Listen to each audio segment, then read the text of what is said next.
Station, this is Houston. Are you ready for the event? Houston, this is Station. We are ready for the event. Pittsburgh Steelers, this is Mission Control Houston. Please call Station for a voice check. Oh. Houston, this is Pittsburgh Steelers. We are ready for the event. Greetings, Josh, and welcome on board the International Space Station.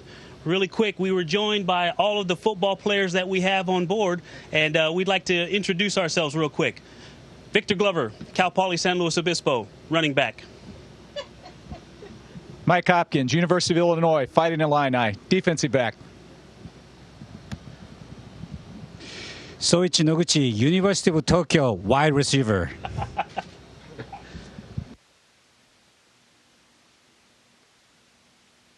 Do you guys have a football up there that you guys get to throw around for practice and everything? Yeah, and it's actually a little harder than you think. Not having gravity makes it a little tougher to throw a nice spiral at your intended target. I could only imagine.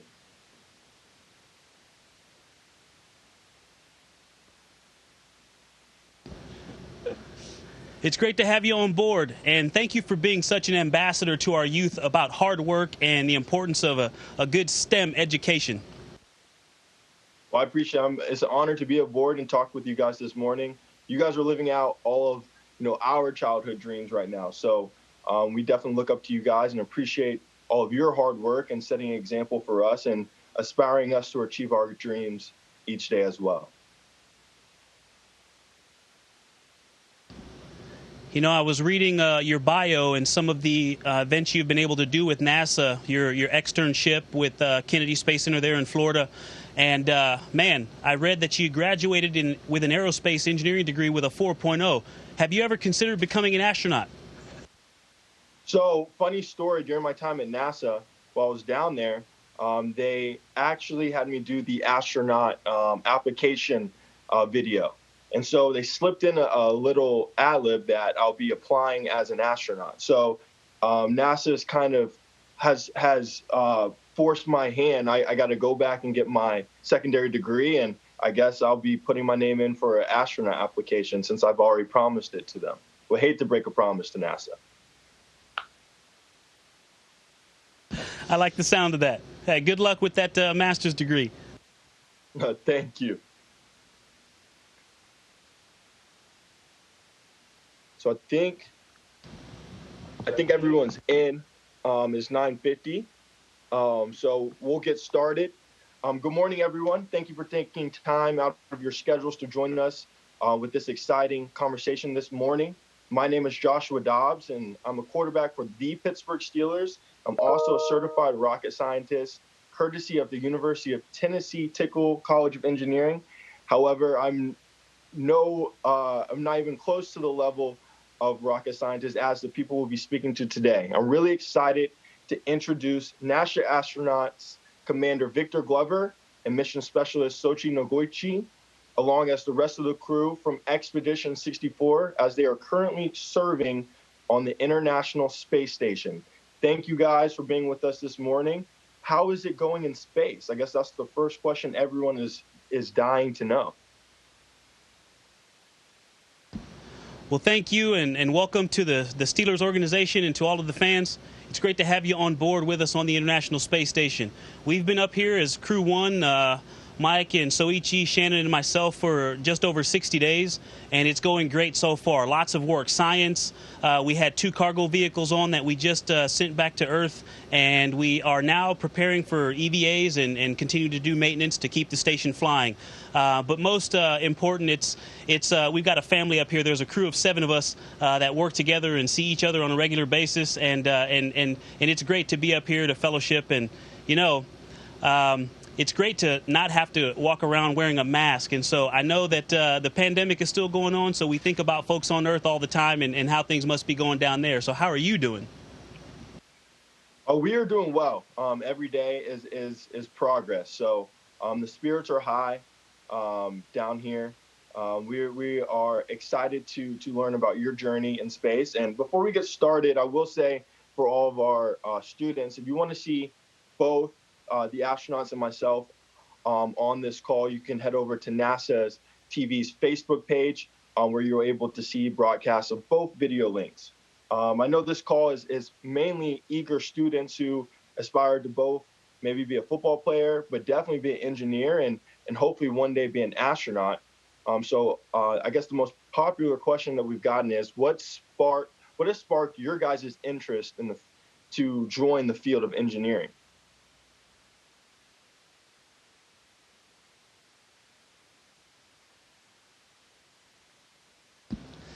Well, I will start with my fifth grade science teacher, Mr. Hargrove. You know, that was 35-ish years ago. My interest in math, encouraged him to suggest that I consider engineering.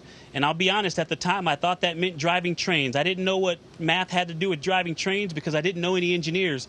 But Mr. Hargrove's belief in me still continues to resonate today and is one of the reasons that I chose engineering as a profession. I think I definitely, compared to that, me growing up, being fascinated in math and science, being good at it, as I'm sure yourself. I heard your call sign is Ike. We can get into what that means a little bit later. But being good at math and science, having affinity for learning engineering, for me, I had a love and passion for aviation and space.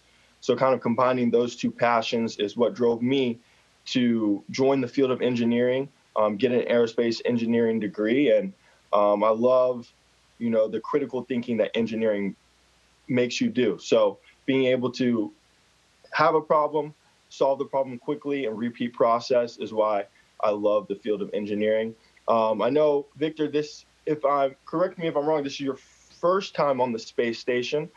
So we would love to just hear what the experience is like, what a day is like for an astronaut on the International Space Station. And I hear you're coming up on your first spacewalk, so what that preparation is like. That's correct. This is my first mission aboard the International Space Station, my first time in space, and it has already exceeded my expectations. Flying Crew Dragon Resilience here, the spacecraft made by SpaceX, and living on board the space station with this great experienced crew, learning from them. It's been great. Every single day has been a learning experience, but also an amazing opportunity. Looking out the cupola window at the Earth, it's just been awe-inspiring. It is time for us to begin changing gears and getting ready for a spacewalk. And again, that'll be my first time doing that. So I'll just say we have a lot of studying, a lot of work to do to get ready for it. And I'm looking forward to that. That's great to hear. I know I have a question for Sochi. I looked him up and I saw that he was a part of the return to flight mission for the shuttle.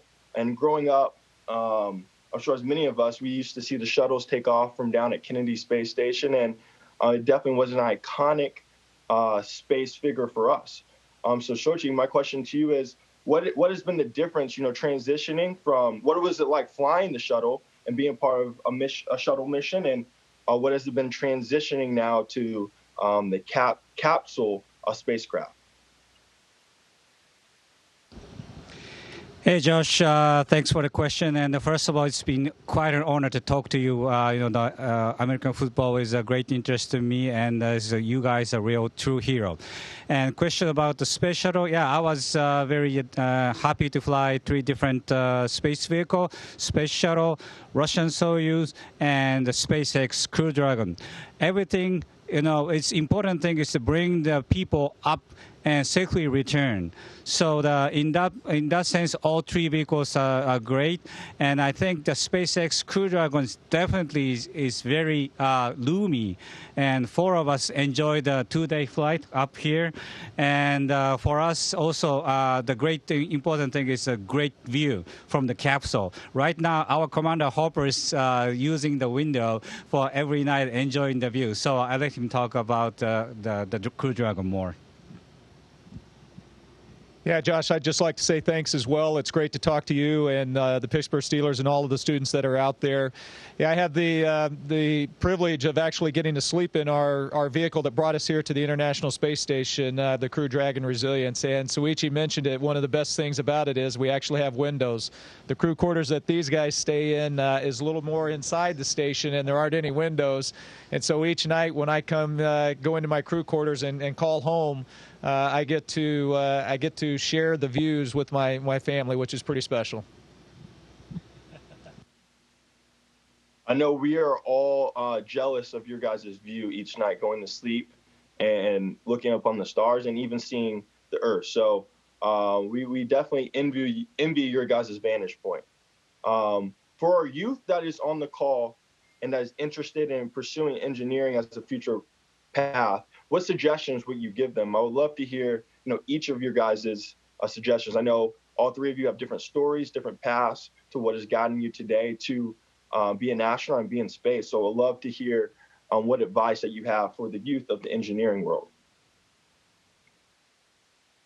Yeah, Josh, that's a great question. I think as you're well aware, there are a lot of different fields of engineering, and each of them have things that are unique. And what's interesting for me, I'm an aerospace engineer as well, and even within the aerospace engineering field, you have to study a lot of different specialties. So you have to know aerodynamics and electrical engineering and mechanics and all of those kind of things. And so I think the most important things is, as you have an opportunity to look at the various types of engineering, is find that one that just grabs you. Find that one that's you're passionate about, and I think if you do that, you're going to make an amazing engineer. Yeah, Josh, my suggestion to the young students is three things. One, keep your motivation high. Second, study math and science. Third, actually engage in athletics, because like football, spaceflight is a teamwork. Josh, I have three things that I usually encourage kids to do no matter what they want to study, and I think these are just important for life. I try to live these out myself. It's to be resilient, to be gritty, to persevere, and not stop in the face of challenges. Engineering is hard. I'm not going to sugarcoat that, but don't run from it because it's hard. You grow and you get stronger intellectually and emotionally because of that. Number two is to be a lifelong learner inside the classroom and outside of the classroom, learning those lessons in church, on the field, on the mat, on the track, as well as in the classroom and the laboratory. And number three, to be a good teammate. I think that relates very much to things that Hopper and Soichi have said. Very important. Life is a team sport. I think you guys really hit it on the head. I hope the students at home are taking notes. I know I am, and I'm excited to apply those wisdoms to even my daily attitude. So I know you guys are moving fast, have a lot to do today. So before we go, we have a couple questions for from the students directly that I want to dive into. Our first one is from Everly Evans from Westmont Hilltop Elementary School. And she says, "Astronaut Mr. Glover, my dream is to be on the ISS someday. How did you train to become an astronaut?" Well, that's a great question, and it actually lasted about 37 years. I was 37 years old when I was selected, but yeah, I chose the route of going into military aviation and got to be a test pilot. I went to graduate school a few times, so a lot of formal education, but again, like I said earlier, a lot of informal education.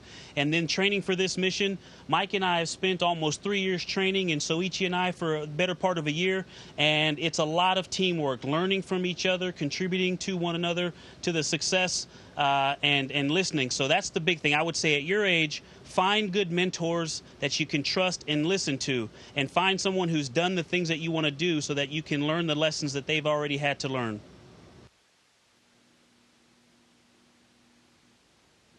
Definitely. I know that that definitely corresponds to a lot that I've learned growing up. You have to, your goals, you have to see, people in those places to see how you can get there and follow their path, follow their journey. So the people that you surround yourself with, the mentors that inspire you on a daily basis, are definitely crucial in your journey to achieving your goals.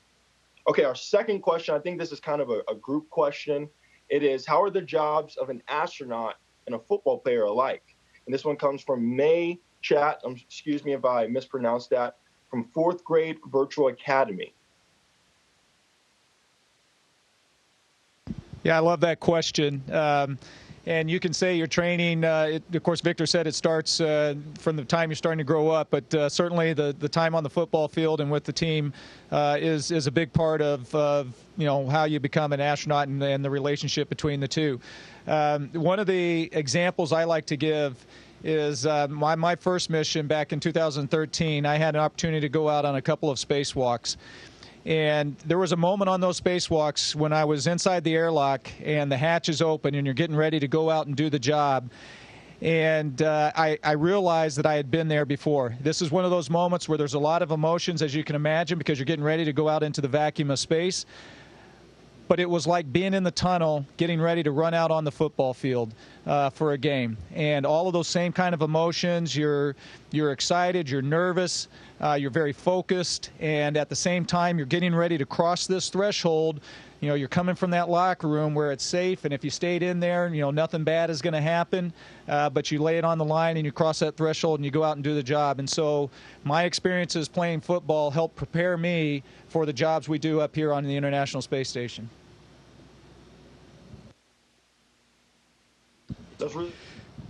Yeah, I think the one of the thing is that like football, every 24 players, 22 players have a different role, and everyone is different. Right now we have 7 astronauts on board.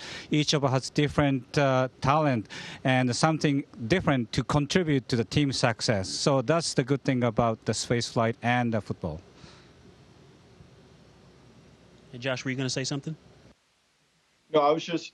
I didn't mean to cut you guys off. I was saying, all of our football players that are on call are hearing, the habits that they're creating, the teamwork that they're learning on a daily basis is potentially teaching them how to be a future astronaut. Those that have a passion for engineering, like myself, and have a love and affinity for football. So what they're doing on a daily basis is really setting them up for success in their future career.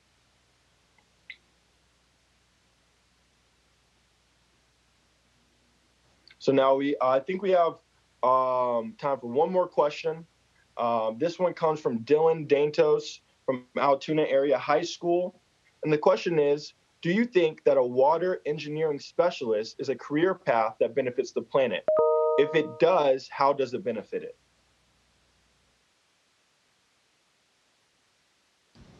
And I think you said water engineering. Is that the field?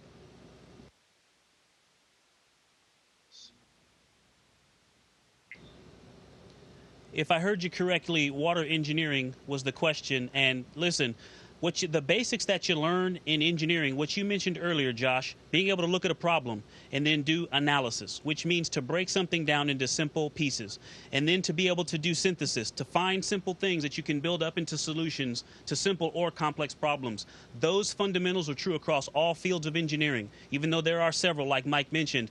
Those skills and that part of your education is vital no matter what you choose to focus in, as long as you know that you can apply those things to multiple disciplines in life.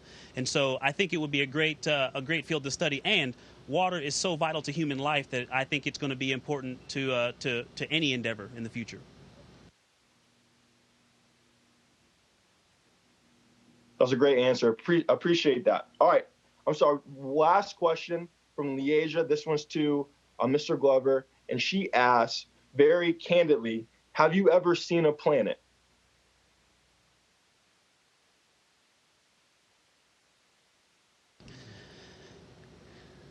Well, I've looked up into the sky with my daughters through our telescope, and I gaze out at the stars often. And being up here, it's no different, except to be a little further from Earth. I find that although the stars are beautiful and seeing sunrises and sunsets are amazing, I am so captivated by the Earth. I actually read a letter that was written by a former astronaut that's we have hanging up here next to where we eat. And he said if he was born in space, he would want to visit the Earth much more than he wanted to visit space. And that really impacted me because our Earth, our home, is beautiful. And for everything I've ever seen through a telescope or gazing up into the night sky, it pales in comparison to that beautiful blue marble that's hanging out there right next to us. I think that puts a lot into perspective, and it shows us to be appreciative of the earth that we live on, and every day finding ways to make the world around us better, and how we treat people and how we carry ourselves and how we protect the environment. So we appreciate that. Thank you for vividly showing us your vantage point. I know we all aspire to be where you guys are at each day, and we thank you for your hard work. With it being 10:10, that is all the time we have this morning. Commander Hopkins, Commander Glover, Mission Specialist Noguchi, thank you for taking your time to join us on call this morning. I'm personally wishing you much success on your mission. And on behalf of the Pittsburgh Steelers, NASA, United Way, and EverFi, thank you all for taking the time to join us today, and Godspeed on your mission. Thanks, Josh, and thank you for being a great ambassador of hard work in STEM.